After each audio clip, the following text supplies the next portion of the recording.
Hello, Kavi. Nice to have you back in our So podcast. good to be here. Yeah. It's like coming back home, even though I know it's a different Yes. Yeah. setup. And you're back with in the Women in Tech conference. And you started off the day with a session as well. Just tell what was your session about and like a few key takeaways that you gave to the audience. Yeah. So this is actually one of the first times I'm speaking at a big conference in Sri Lanka, which I didn't also realize. So it was really very heartwarming to be home because I've spoken all around the world, but I think it's a different feeling to be at home and to be sort of embraced in this way, which has been really nice. So my ask was to inspire. I don't know if I did that, but essentially the session I broke it down to three pieces. I shared a little bit about my journey, and then what Tilly does and how we built the company over the past 4 years, and then I shared sort of my 4 reflections from taking Tilly from no schools to about 80 plus schools now. So that was the rundown. That's amazing. Yeah. And the topic is about women in tech, and you've been around the globe, around everywhere, especially inspiring kids. What do you see that the women in Sri Lanka? What's that key thing that you believe what people like, especially the women, need to change, and the like you mentioned in the inspiration. What is that key thing that you want to tell Yeah. out? I think we hire a lot both in Sri Lanka and South Asia in general, and I would say this very confidently. I think in this changing wave of AI, I think the people who I've seen become the most resilient, the most resourceful and adaptive have been my female colleagues. I'm sure my male colleagues will also agree with me. I think one thing I would like to see more of is women who are in tech building a more of a product mindset and really getting into that art of having a vision, building something over the weekend, and actually taking it to production. I think now with AI, it really doesn't matter if you are a tech person or you're a product person, you can really bring your vision to life. And I think I think women have sort of this intuition to be very observant, to identify problems, and to be able to really like observe problems well. So I want more women to like really build. And I'm seeing great things come out of it. So I'd love to see more of that builder in them coming out. Yeah, since you mentioned about building with the whole AI mindset and the AI first global that we are moving towards, Yeah. what's that one skill that you Yeah. wish to see in every woman, especially in Sri Lanka? Yeah. I think I would say two things. One is curiosity. I think recently OECD did this amazing study where they found out that one of the skills highly correlated with academic success, even math and literacy and all of that, is in fact curiosity. I think one thing AI can't be is curious. Curious about the world, curious about new knowledge, curious about new problem spaces. So I think building this urge to be just curious about the world is the first thing I would say. I think the second thing is this sense of agency. Especially within startups, we have people who identify a problem, who build something, and the next day they come, they say, hey, this was the problem. We were losing X amount of minutes because of this issue. Here's what I've built. So I think that sense of agency to really see a problem and take it from 0 to 1, I think that's the second thing. So I would say to be curious and to have this like burning sense of agency. Amazing. Being curious is actually a good skill to have, and like you mentioned that women need to be curious. I would also like to plug in what's that. As many people face challenges. I mean, it's there always, but with the growing technology and emerging technologies, like I mentioned, how would these challenges it becomes really more tough? How, what in your perspective, how would you just generally say the women to, like, how would you tell them to face these challenges? I think this is generally advice for everyone. But one thing I would say is that we have a big challenge of authenticity today.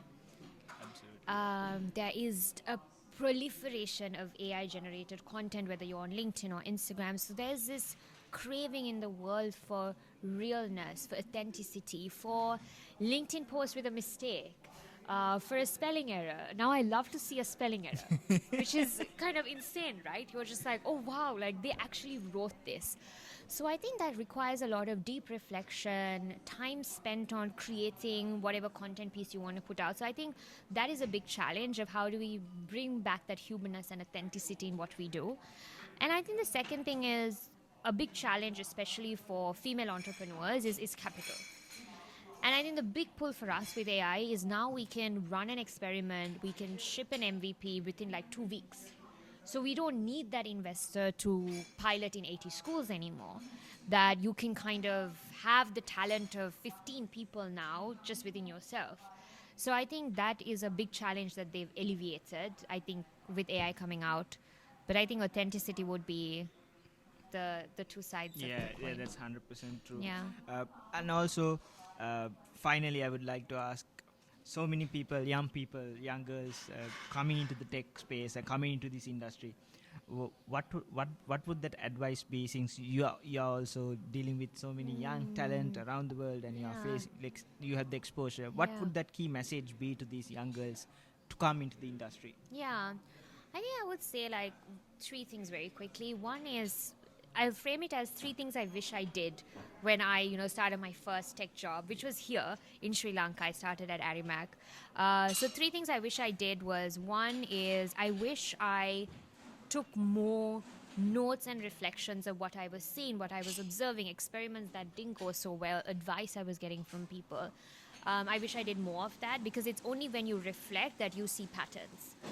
The second thing I would say is I wish I was more proactive with asking for the tough feedback. I think I waited for tough feedback to come to me. Okay. I wish I took that time to say, hey, this project ended, tell me what I could have done better. Yeah. And the third thing is to really be clear about your values and how they're changing and pivoting as you go. Because technology is it's very political. And I think it's important to keep your values at the core of it. So I think take lots of notes, seek feedback, and see where your values are. Amazing. And I always ask about Tilly when I meet. Yes. How is Tilly doing? What's new in Tilly? Tilly's very happy these days. Last time I asked her. No, Tilly's going well. We're really expanding in India now. We're going to so many very interesting schools. We're working with a lot of IB schools now and Cambridge, which are not curriculums we've worked with before.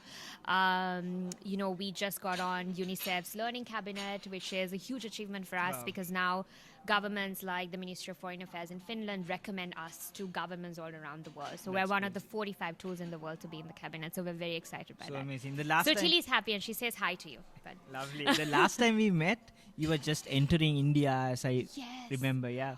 Wait, really? Yeah. You were on the trip and you were planned everything. That's crazy. Yeah. So right now we had a dream list of 10 of the most high-end schools in India to crack. I think we've now onboarded around 6 out of 10 of them Wow. from our dream list. Yeah. That's crazy. So Goosebumps. I know, and I think we should check in every 2 years. Yeah, I feel like this is good definitely. energy every time you ask me. But Yeah. yes, thank you for Finally, yes. what's that? You said finally 3 times. Yeah, I told you. I get that question. No, but keep going. Yeah. So one last thing that I would like to ask you is that what's that one general key message that you want to leave behind, like as we are in the Women in Tech conference, to everyone in Sri Lanka? Yeah. What's that one final thing? I think, like a very quick note, I send about like 200 LinkedIn messages every week Really? to prospects. You know the number who reply back? Like 3. Is that even 1%? It's less than. Less than 1%. Wow. So build a strong appetite for getting no's and rejection. Build like such a high threshold for being turned down, rejected, and said no, because that's the only way you're going to kind of move past it. So now I just go out and seek failures. I take sales calls with people who I know is going to say no to me. Like 2 days back, I went to a school who was super rude to me, like was super dismissive. I went because I wanted to like get over that fear of getting rejected in person. So I think build an appetite for failure. That's what I Thank would you say. so much, Kavi. It was Thank really you. It was so nice. lovely meeting you again. We'll see you soon with Kavi again.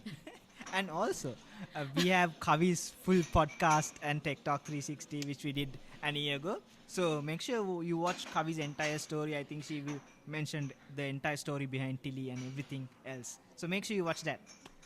Thank you.